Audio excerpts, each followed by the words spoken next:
This report reveals how the CIA crossed a line and took our country to a place where we violated our moral and legal obligations in the name of keeping us safe. And as we know now, this was a false choice. Torture didn't keep us safer at all. As my friends here in the Senate know, I'm a legislator who goes out of his way to form bipartisan consensus.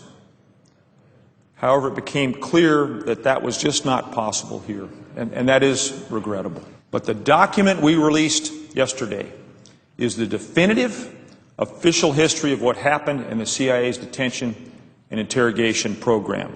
Now, senior CIA leaders would have you believe their version of the truth, promoted in CIA-cleared memoirs by former CIA directors and other CIA and White House officials, that while there were some excesses in its detention and interrogation program, the CIA did not torture.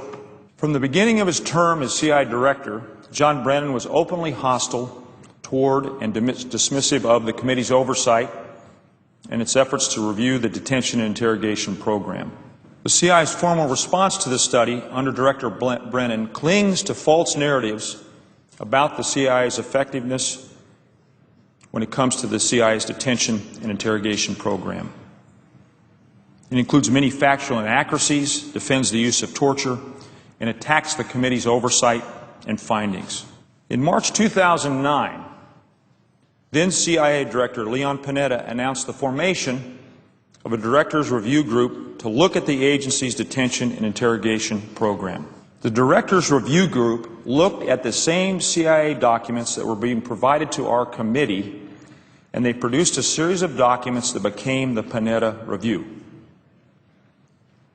As I discussed in late 2013, the Panetta Review corroborates many of the significant findings of the committee's study. Moreover, the Panetta Review frankly acknowledges significant problems and errors made in the CIA's detention and interrogation program. Many of these same errors are denied or minimized in the Brennan response. The Panetta Review is much more than a summary and incomplete drafts, which is the way Mr. Brennan and former CIA officials have characterized it in order to minimize its significance. I've reviewed this document, and it is significant and relevant as it gets. The refusal to provide the full Panetta Review and the refusal to acknowledge facts detailed in both the committee study and the Panetta Review lead to one disturbing finding. Director Brennan and the CIA today are continuing to willfully provide inaccurate information and misrepresent the efficacy of torture.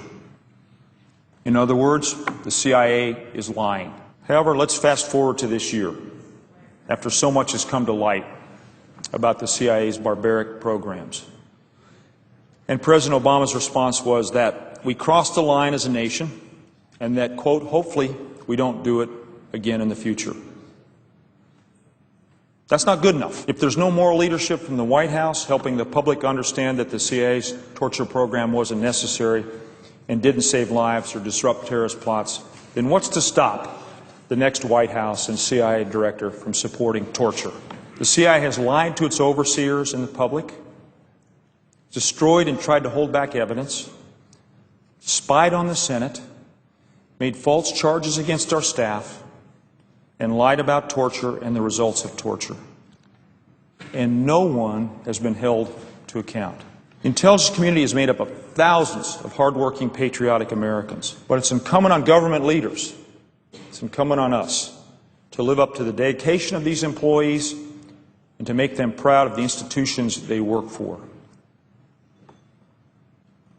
It gives me no pleasure to say this, but as I've said before, for Director Brennan, that means resigning.